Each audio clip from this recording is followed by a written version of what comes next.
khuding pangthakre nangi nungshi ihulna malang bada tin khare aigi wakhal cheklagum thamoi gini nungshiba yengjaraga penjaba karam phumni khandaba chinba thongda pankhare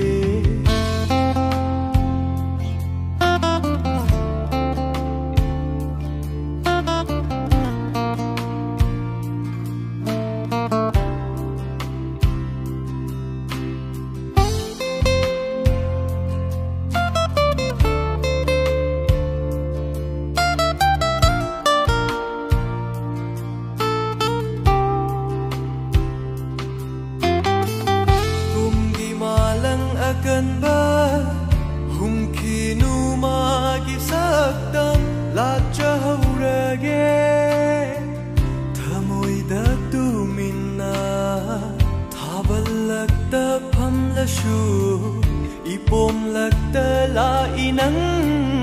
haraw sing na kong lishe nang ginapaw tam dini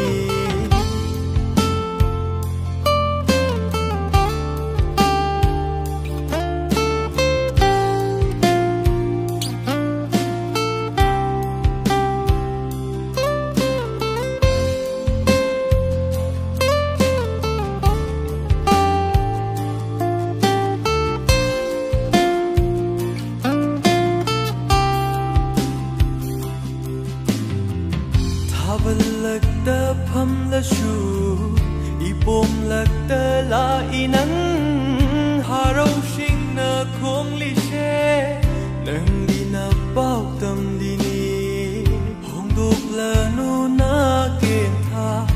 ukro kum hong toy bit chekla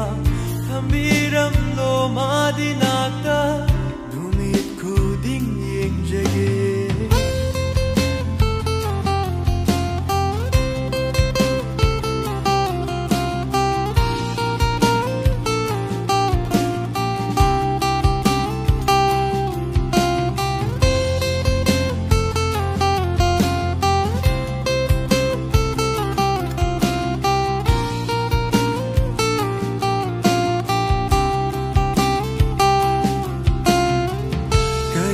khuding pangthakre nangi nungshi ihulna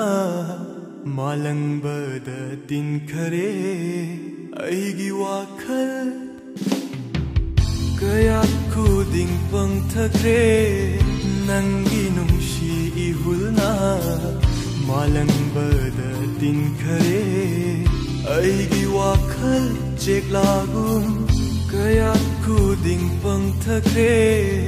nangi nungshi ihulna malang bada tin khare aigi wakhal cheklagum